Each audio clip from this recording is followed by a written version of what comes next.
Mark సువార్త 9వ అధ్యాయము 49-50 వచనాలు. 49-50 వచనాలు.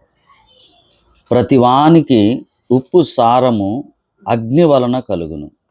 ఉప్పు మంచిదే గాని ఉప్పు నిస్సారమైన ఎడల దేని వలన మీరు దానికి సారము కలుగజేతురు?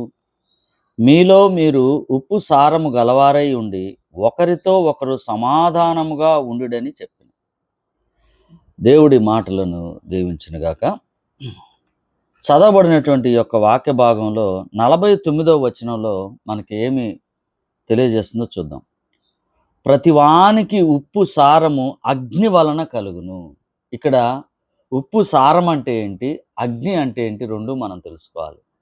ఉప్పు సారము అంటే, ఉప్పు గురించి ఒకసారి ఆలోచన చేద్దాం. చూడండి, ఉప్పు రుచికి గుర్తు. అలాగనే ఇంకొకటి ఏంటంటే, ఏదైనా ఒక ఐటమ్ని మనం చెడిపోకుండా ఉంచుతుంది, నిల్వ ఉంచటానికి ఉపయోగపడుతుంది, పాడు చేయకుండా ఉండటానికి ఉప్పు యొక్క స్వభావం. అలాగనే బైబిల్ యొక్క, దేవుని యొక్క గ్రంథం ప్రకారం చూస్తే ఉప్పు అనేది పరిశుద్ధతకు గుర్తుగా చూడవచ్చు, పవిత్రతకు గుర్తుగా చూడవచ్చు. అలాగనే తర్వాత నిబంధనకు గుర్తు. ఇంకో విషయం చెప్పాలంటే ఇవన్నీ కూడా కలగలుపుగా క్రీస్తు యొక్క స్వభావము, యేసుక్రీస్తు యొక్క స్వభావం అని కూడా మనం చెప్పవచ్చు. ఇక్కడ చూసినట్లయితే చూడండి, ఆత్మీయ స్వచ్ఛత, విధేయత, పాపమునకు దూరంగా ఉండటం అనేటువంటిది ఈ యొక్క ఉప్పు యొక్క స్వభావంగా మనం చూడవచ్చు. మళ్ళీ ఒకసారి గుర్తు చేసుకుందాం. ఉప్పు స్వభావము ఒక విధంగా చెప్పాలంటే యేసుక్రీస్తు యొక్క స్వభావము అని చెప్పచ్చు. ఆయన ఎలా ఉన్నాడు? ఆయన రుచికరమైనటువంటిదిగా, చెడిపోకుండా ఉంటుంది. తర్వాత పవిత్రత, పరిశుద్ధత, నిబంధనకు గుర్తు, కొత్త నిబంధన ఆయనే.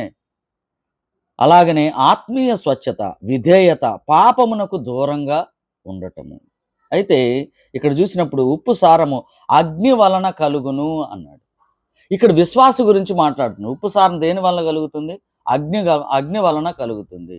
అంటే ఒక విశ్వాసి జీవితంలో ఎప్పుడైతే దేవుని యొక్క వాక్యము నిలబడుతుందో, ఆ వాక్యము సారవంతముగా ఎదగాలి అంటే నీకు అగ్ని వంటి ఇక్కడ ఏం అగ్ని వలన కలుగుతుంది అన్నాడు. అగ్ని అంటే ఏంటంటే దేనికి గుర్తు అంటే, ఒక విధంగా చెప్పాలంటే శ్రమలకు గుర్తు, శోధనలకు గుర్తు. ఆ శోధనలు, శ్రమలు ఏ విశ్వాసినైతే మీదకు వస్తాయో, ఆల్రెడీ తనలో ఉన్నటువంటి ఉప్పు అనేటువంటి స్వభావము, యేసుక్రీస్తు స్వభావం, అది సారవంతంగా ఉండటానికి ఆ శ్రమలు వచ్చినప్పుడు, ఆ యొక్క ఇంకేం రావాలి, శోధనలు వచ్చినప్పుడు నిలబడగలిగితే ఆ ఉప్పు సారవంతమవుతుంది, పరీక్షకు నిలబడుతుంది. మనము యాకోబు పత్రికలు ఒకసారి చూస్తే, యాకోబు రాసిన పత్రిక 1వ అధ్యాయం చూస్తే 2వ వచనంలో, యాకోబు రాసిన పత్రిక 1వ అధ్యాయం 2వ వచనంలో, నా సహోదరులారా, మీ విశ్వాసమునకు కలుగు పరీక్ష ఓర్పును పుట్టించునని ఎరిగి మీరు నానా విధములైన శోధనలో పడినప్పుడు అది మహా ఆనందముగా ఎంచుకొనుడి. విశ్వాసి ఎప్పుడైనా శోధనలు, శ్రమలు వచ్చినప్పుడు అది ఆనందంగా ఎంచుకోవాల్సిందే. ఎందుకంటే నీవు ఏం చేస్తావు, అవి వచ్చినప్పుడు వాటిని ఓర్పు కలిగి ఉండి, అవి పరీక్షలుగా వచ్చినప్పుడు వాటిని ఓర్పు కలిగి, అంటే నీకు ఎంత ఓర్పు అయితే ఉంటుందో అన్ని పరీక్షలు వస్తాయి, ఆ పరీక్షలు నువ్వు దాటగలవు. ఆ పరీక్షలను దాటగలిగావు అంటే నీలో ఉప్పు ఏమవుతుంది? సారవంతం అవుతుంది. ఉప్పు అనేటువంటి స్వభావం నీలో ఏర్పడాలంటే ప్రభువుని నీలో చేర్చుకున్నావా? ప్రభువుని చేర్చుకోవాలి. అయితే ప్రభువు చేర్చుకున్నట్లయితే అది సారవంతంగా ఉండాలి అంటే ప్రభు వాక్యానికి నువ్వేం చేయాలి? విధేయత చూపించాలి. ప్రభు వాక్యానికి విధేయత చూపించాలి. జ్ఞాపకం చేసుకున్నా, ప్రభు వాక్యానికి విధేయత చూపించాలి. అయితే నీలో ఉప్పు అనే స్వభావం ఉన్నదా అని మనం జ్ఞాపకం చేసుకుంటే ఒకసారి మళ్ళీ మనం మాట్లాడుకుందాం. చూడండి, పరిశుద్ధత, పవిత్రత మనలో ఉన్నాయా? నెక్స్ట్, ఆత్మీయ స్వచ్ఛత మనకు ఉన్నదా? తర్వాత విధేయత చూపిస్తున్నామా? తర్వాత పాపమునకు దూరంగా ఉన్నాము, అదే ఉప్పు. అయితే తర్వాత ఇంకేం చెప్తున్నాడు 50వ వచనంలో, ఉప్పు మంచిదే గాని, ఉప్పు మంచిదట, అర్థమవుతుందా? ఉప్పు మంచిదే గాని ఉప్పు నిస్సారమైన ఎడల దేనివల్ల మీరు దానికి సారము కలుగజేతురు? ఉప్పు మంచిది అంటే ఏంటి? యేసుక్రీస్తు ప్రభువు ఆయన వాక్యము నీలో హృదయంలో నివసించినప్పుడు అది మంచిదే గాని, ఒకవేళ నిస్సారమైన ఎడల దేని వలన మీరు దానికి సారం కలుగజేస్తారు? ఉప్పులో సారం పోతే దేని వలన అది తొక్కవలసిందే అనేది ఉంది. కాళ్ళ కిందేసి తొక్కవలె, అది ఉపయోగం లేదు అనింది. ఉప్పు సారము లేకపోతే అంటే యేసుక్రీస్తు ప్రభువు నీలో ఉండని ఎడల, అంటే యేసుక్రీస్తు ప్రభువు ఈజ్ ఈక్వల్ టు దేవుని యొక్క వాక్యము. వాక్యమై ఉన్నటువంటి ప్రభు నీలో లేకపోతే నువ్వు నిస్సారవంతమైనటువంటి వాడవే. నిన్ను తొక్కవలసిందే. తొక్కవలసి అంటే అది ఎందుకు పనికిరాదు, ఘనహీనమైనది అని ఇక్కడ వాక్యము బహుతేటగా మనకు చెప్తుంది. మంచిదే కానీ ఉప్పు నిస్సారమైన వల్ల దేని వలన మీకు దానికి సారము కలుగును. ఇక సారం కలగటానికి వేరే ప్రత్యామ్నాయము లేదు. దేని వలన ఉప్పుకు సారం రావటానికి వీలు లేదు. ఒకవేళ సారము రావాలంటే నీలో ఉన్నటువంటి ప్రభువు యొక్క వాక్యము తప్పితే మరి వేరే దారి లేదని చెప్పడం జరుగుతుంది. శ్రమలు, శోధనలు అనేటువంటి అగ్ని వంటివి వచ్చినప్పుడు, అగ్ని వంటి శ్రమలు అని పౌలు భక్తుడు కూడా చెప్తున్నాడు. అగ్ని వంటి శ్రమలు వచ్చినప్పుడు మనం ఏమవుతాం? ఆ పరీక్షకు నిలవబడినప్పుడు మనం ఏమవుతాం అంటే, ఆ శోధనల నుంచి దాటినప్పుడు మనం ఎలా ఉంటామంటే ప్రభువుకి మనము దగ్గరగా ఉంటాము. ఉప్పు సారము అంటే మనలో పవిత్రత ఎదగటము, పరిశుద్ధత ఎదగటము, విధేయత చూపటము, పాపానికి దూరంగా ఉండటము, ఆత్మీయ స్వచ్ఛతలోనికి మనం ఎదగటం అని గుర్తుపెట్టుకున్నాం. అయితే దీనికి పరీక్షలు వస్తాయా? ఖచ్చితంగా వస్తాయి. విశ్వాసికి పరీక్షలు లేకుండా ఉండదు. అయితే పరీక్షలు వస్తున్నప్పుడు నువ్వు కలిగి ఉండాల్సిన ఒకే ఒక ఆయుధం ఏంటంటే ఓర్పు కలిగి. ఎన్ని పరీక్షలు వచ్చినా ఓర్పు ఉండాలి. ఓర్పును నువ్వు పెంచుకుంటూ ఉండాలి. తద్వారా నీకు వచ్చే ఫలం ఏంటంటే ప్రభువుతో సాన్నిహిత్యము, సహవాసము ఏర్పడుతుంది. తర్వాత మీలో మీరు ఇకేం చెప్తున్నాయంటే ఇంకొక విషయాన్ని చూద్దాం. మీలో మీరు ఉప్పు సారము గలవారై ఉండి ఒకరితో ఒకరు సమాధానముగా ఉండుడని చెప్పాను. మీలో మీరు ఉప్పు సారము గలవారై, ఉప్పు సారవంతం అయినప్పుడు మనకు కలిగేటువంటి ఒక ఫలం ఏంటయ్యా అంటే ఒకరితో ఒకరు సమాధానముగా ఉండుడని చెప్పాను. దేని వలన? సారము గలవారై. దేవుని యొక్క వాక్యము ఒక విశ్వాసులో ఏ విధముగా అయితే ఫలిస్తుందో దాని యొక్క ఫలానికి ప్రతిరూపం ఏంటంటే ఒకరిని ఒకరు ప్రేమిస్తారు. నీవు నీ తోటి సహోదరుణ్ణి ప్రేమించాలంటే నీలో ఏముండాలి? సారవంతమైనటువంటి ఉప్పు ఉండాలి. సారవంతమైనటువంటి ఉప్పు అంటే మనం అనుకున్నాం ఏం కావాలి? పరిశుద్ధత, పవిత్రత, ఆత్మీయ స్వచ్ఛత, విధేయత, పాపమునకు దూరంగా ఉండటమే కదా. అయితే మనలో అవి ఉన్నాయా? నీవు నీ సహోదరుణ్ణి ప్రేమించట్లేదు అంటే, తోటి విశ్వాసిని ప్రేమించట్లేదంటే దాని యొక్క అర్థం ఏంటో తెలుసా? నీలో వాక్యము సారవంతంగా లేదు. కొంతమందిలో వాక్యం ఉంటుంది, అది సారవంతంగా ఉండదు, నిస్సారంగా ఉంటుంది. అంటే ఆ వాక్యాన్ని వాళ్ళు ఏం చేస్తున్నారు? ఆ వాక్యానుసారంగా ఉపయోగించుకోవటం జరగట్లేదు. అంటే విధేయత చూపించట్లేదు, పరిశుద్ధతలోనికి వెళ్ళట్లేదు, పవిత్రతను కాపాడుకోవటం లేదు. తద్వారా వాళ్ళలో ఉన్నటువంటి వాక్యము నిస్సారవంతమైపోతుంది. ఇక దేని వలన సారవంతమవుతుంది? ఎప్పుడైనా దేవుని యొక్క వాక్యాన్ని ఉపయోగించటం వలన మాత్రమే సారవంతమవుతామని జ్ఞాపకం చేసుకోవాలి. ఇంకొక విషయం అంటే తోటి సహోదరుణ్ణి ప్రేమించాలంటే మన లోపల ఒకటి ఉండాలి. చూద్దాం చూడండి. లోపల పవిత్రత ఉండాలి. పవిత్రత లోపల ఉండాలంటే వాక్యముతో నిండిన జీవితం ఉండాలి. నీలో వాక్యము నివసిస్తూ ఉంది, జీవిస్తూ ఉంది అంటే వాక్య ప్రకారంగా నువ్వు జీవిస్తున్నావని. ఆ జీవిస్తున్నావు అంటే పవిత్రత నీలో జీవిస్తుందని, విధేయత నీలో జీవిస్తుందని, పాపమునకు దూరంగా ఉన్నావని. ఎప్పుడైతే పాపమునకు దూరంగా ఉన్నావో, పాపము పై రాజీ పడకుండా జీవిస్తున్నావో, నీలో ఏమున్నది? పవిత్రత ఉన్నది. నీలో ఉప్పు సారవంతంగా ఉన్నది. అయితే ఆ సారవంతంగా ఉన్న ఉప్పు బయటికి ఫలం ఏం కనిపిస్తుంది అంటే చూద్దాం చూడండి. బయట సమాధానము కనిపిస్తుంది. బయట సమాధానం అంటే నువ్వు ఉండేటువంటి కుటుంబంలో సమాధానం, సంఘములో సమాధానం, విశ్వాసుల మధ్య ఐక్యత, క్షమించే హృదయం. గుర్తుపెట్టుకుందాం. కుటుంబంలో సమాధానంగా ఉంటాం, తోటి బంధువులతో సమాధానంగా ఉంటాం, రక్త సంబంధికులతో సమాధానంగా ఉంటాం. అలాగనే సంఘములో తోటి విశ్వాసులతో సమాధానంగా ఉంటావు. వాళ్ళకి ఆటంకంగా ఉండవు, వాటిని ప్రోత్సహిస్తుంటావు. అవసరమైతే వాళ్ళని గొప్పవాళ్ళుగా ఎంచి నిన్ను నువ్వు తగ్గించుకుంటావు. వారి మధ్య, విశ్వాసుల మధ్య ఐక్యత కలిగి ఉంటుంది. ఇంకోటి అంటే ప్రతి విశ్వాసం నువ్వు క్షమించేవాడిగా ఉంటావు. జ్ఞాపకం చేసుకుందాం. ఇది బయటకు కనిపించే ఫలము. బయటికి కనిపించే సమాధానము అనే ఫలము, అది ఉప్పు నిస్సారముగా సారవంతంగా కనిపించాలంటే లోపల ఏముండాలి?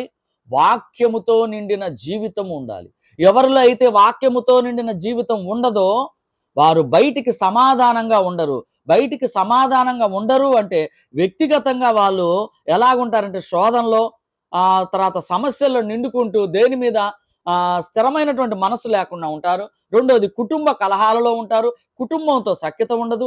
అలాగనే బంధువుల్లో, రక్త సంబంధికుల్లో, అలాగనే సంఘములో ఉన్న తోటి విశ్వాసులతో భేదాభిప్రాయాలతో కొట్టుమిట్టు ఆడుతూ ఉంటారు. అయితే వీటన్నిటికీ మార్గము ఏంటి అంటే దేవుని యొక్క వాక్యము. అది ఎలా ఉండాలి? సారవంతంగా ఉండాలి. మళ్ళీ ఒకసారి గుర్తుపెట్టుకుందాం. అయ్యా, నేను వాక్యం చదువుతున్నాను, వాక్యం గుర్తుపెట్టుకుంటున్నాను, నాకు వాక్యం తెలుసు అని నువ్వు చెప్పినట్లయితే అంత మాత్రము సరిపోదు. వాక్యము వినువారై ఉండినట్లు కాకుండా దాని ప్రకారము నడుచుకున్న వారై ఉండాలని పై వచనాల్లో చెప్పాడు. అప్పుడు సారవంతం అవుతుంది. ఆ సమయంలో నీకేమొస్తాయంటే పరీక్షలు వస్తాయి. ఆ పరీక్షల్లో నువ్వు ఏం కలిగి ఉండాలంటే ఓర్పును కలిగి ఉండాలి. ఎంత ఓర్పు కలిగి ఉంటే అంత సమాధానము నీలో వస్తుంది. అంత సమాధానము నీలో వస్తుందంటే వ్యక్తిగతంగా నువ్వు ఆత్మీయంగా ఎదిగి ఉంటావు, కుటుంబము ఆత్మీయంగా ఎదిగి ఉంటుంది, సంఘము ఆత్మీయంగా ఉంటుంది. తర్వాత ఆత్మ కలిగించే ఐక్యతలో నీవు పాలిభాగస్తుడిగా ఉంటావు, విధేయత చూపించడం ద్వారా. జ్ఞాపకం చేసుకుందాం పిల్లలు. అయితే ఇంకొక విషయము, ఇక్కడ చివరిగా ఒకరిని ఒకరు సమాధానంగా ఉండండి అనే విషయాల్లో బైబిల్ గ్రంథంలో ఇంకా 2-3 వచనాలను మనం చూసినట్లయితే మనం చూద్దాం. చూడండి, రోమీయులకు రాసిన పత్రిక 12వ అధ్యాయం 18వ వచనంలో మీ వలన సాధ్యమైనంత వరకు అందరితో సమాధానంగా ఉండండి అన్నాడు. సాధ్యమైనంత వరకు అందరితో సమాధానంగా ఉండండి అంటున్నాడు. అంటే వాక్యానికి కట్టుబడి ఉంటూ కొన్నిసార్లు సంఘములో కొంతమందితో అసమాధానంగా ఉన్నప్పుడు దాదాపుగా నువ్వు ప్రయత్నం చేయండి. సాధ్యమైనంత వరకు అంటే నువ్వు ఎంతవరకు చేయగలవో అంతవరకు ప్రయత్నం చేయమండి అని రోమీయులకు రాసిన పత్రిక 12వ అధ్యాయం 18వ వచనంలో చెప్తున్నాడు. అలాగనే ఎఫెసీయులకు రాసిన పత్రిక 4వ అధ్యాయము 2-3 వచనాలు ఏం చెప్తున్నాయంటే దేవుని యొక్క వాక్యం, సమాధాన బంధము చేత ఆత్మ యొక్క ఐక్యతను కాపాడుకొనుటకు ప్రయత్నించండి. ఆత్మ ఏం కలుగజేస్తుందంటే సంఘములో ఐక్యతను కలుగజేస్తుంది. ఆ ఐక్యతను పాడవకుండా కాపాడుకోవాలి, భద్రపరుచుకోవాలి సాధ్యమైనంత వరకు. ఒకవేళ ఆ పరిస్థితులు రానప్పుడు ప్రభువు చెంతకు చేరి ప్రభువుతో సమీపించి ప్రార్థన కలిగి ఉన్నప్పుడు ఖచ్చితంగా నీకు దేవుడు సహాయం చేస్తాడు, ఓర్పునిస్తాడు. మరొకటి, కొలస్సీయులకు రాసినటువంటి పత్రిక 3వ అధ్యాయం 15వ వచనంలో ఏం చెప్పబడుతుందంటే క్రీస్తు సమాధానము మీ హృదయములలో ఏలునుగాక. వాస్తవము, క్రీస్తు సమాధానము, యేసుక్రీస్తు ప్రభు సమాధానం ఎలాగున్నాడు? తన హృదయములో తండ్రి యొక్క వాక్యాన్ని నిలుపుకున్నాడు, తన చిత్తాన్ని తన హృదయములో చేసుకున్నాడు, తండ్రిని భూమి మీద మహిమపరుస్తూ ఆ ప్రకారంగా నడుచుకుంటున్నాడు. ఆయన సర్వ మానవాళిని రక్షించటానికి తనను తాను అర్పించుకొని తగ్గించుకొని భూమి మీదకి మనుష్య కుమారుడుగా వచ్చి శోధనలు, శ్రమలు, నిందలు, అపహాస్యము, సిలువ, ఆయన వీపు నాగళ్ళ చాలవలే చీల్చబడింది, రక్తము కార్చబడింది, యెరూషలేము వీధుల్లో ఏడబడ్డాడు, తనను తాను అర్పించుకున్నాడు, సర్వమానవాళిని రక్షించటానికి సిలువనెక్కాడు. మనము నిజముగా అయితే మన స్థానములో ఆయన ఉన్నాడు. అది ఎలా ఉన్నాడు, ఎందుకు ఉన్నాడు, అది గుర్తు చేసుకుంటే ఆయన సమాధానపరుడు, సమాధానమునకు కర్త ఆయనే. ఇంకొకటి, తెస్సలోనికులకు రాసినటువంటి పత్రిక, మొదటి తెస్సలోనికులు రాసిన పత్రిక 5వ అధ్యాయం 13వ వచనంలో ఇంకోటి రాయబడింది, ఒకరిని ఒకరు ప్రేమించండి, మీ మధ్య సమాధానముగా ఉండుడి, ఒకరితో ఒకడు సమాధానముగా ఉండుడి అంటున్నాడు. ప్రియులారా, మనం జ్ఞాపకం చేసుకోవాల్సిన విషయం ఏంటంటే, నేను నీతో సమాధానంగా ఉండాలంటే అంతకు ముందు వాక్యము లేకుండా ఉండటం అనేది జరగని పని. ఒకవేళ ఎవరైనా ఎక్కడైనా ఒకవేళ ఉంటే ఆ వ్యక్తి పట్ల ఇష్టాన్ని బట్టో ఆ ఒక్క వ్యక్తిని ప్రేమిస్తుంటారు. అది సరైనది కాదు. ఇక్కడ దేవుని యొక్క వాక్యం చెబుతుంటే ప్రతి వ్యక్తి పట్ల, నీ తోటి సహోదరుడు గాని రక్త సంబంధికుల్లో లేదా సంఘములో ఉన్నటువంటి విశ్వాసుల పట్ల ఉన్నటువంటిది కానీ అన్యుల పట్ల కానీ నువ్వేం కలిగి ఉండాలంటే ప్రేమ కలిగి ఉండాలి.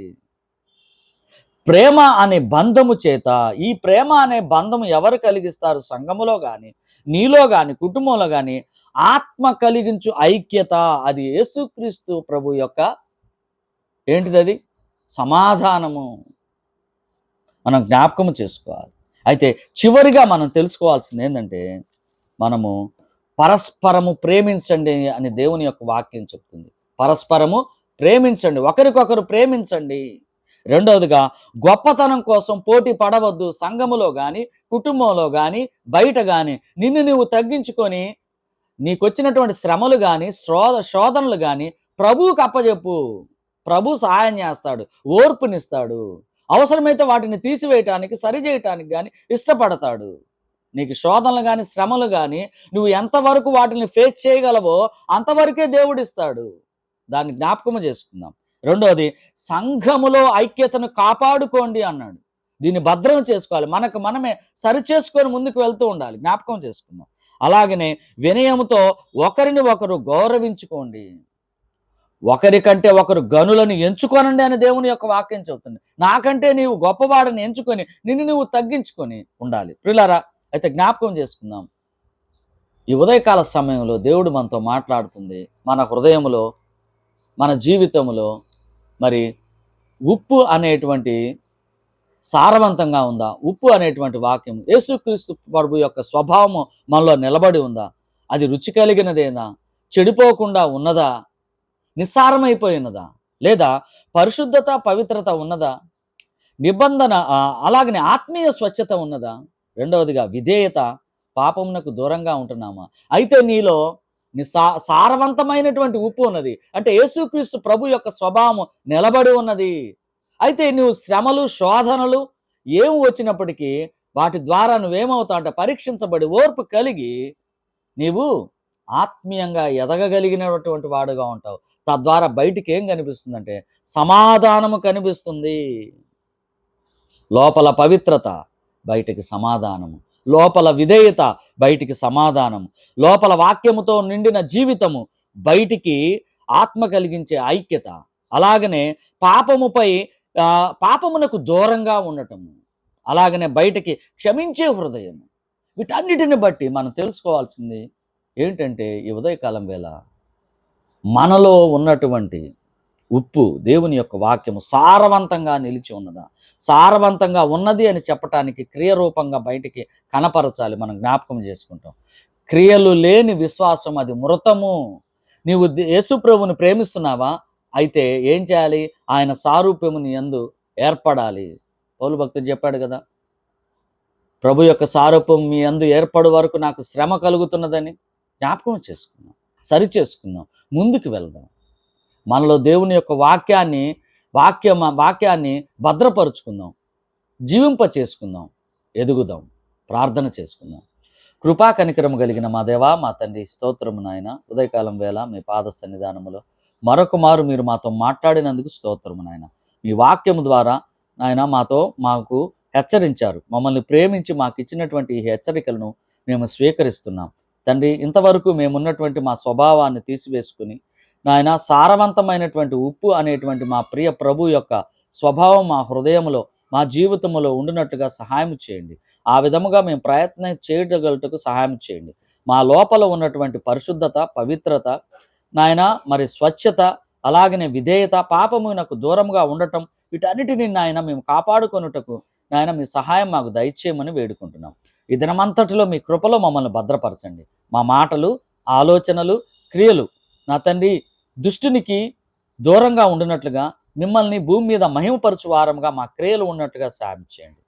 తిరిగి సాయంత్రం వేళ మీ పాద సన్నిధానానికి చేరుకునే గొప్ప భాగ్యాన్ని దయచేయమని తండ్రి, మా దేవా నాయన, మా యొక్క నాయన ఈ దినమంతటిలో మీ కృపలు మమ్మల్ని భద్రపరచమని, అలాగే నాయన తండ్రి, మా దేవా నాయన, మా క్రియలు మీవి అయి ఉండునట్టుగా సాయం చేయమని, ప్రతి విషయంలో మీరే మహిమ పొందమని మా ఈ ప్రార్థన మీ పాదముల చెంత మీ ప్రియకుమారుడు, మా అందరి ప్రియ రక్షకుడైన ప్రభువైన యేసుక్రీస్తు వారి ఘనమైన పరిశుద్ధమైన నామములో అడిగి వేడుకుంటున్నాము తండ్రి. ఆమేన్.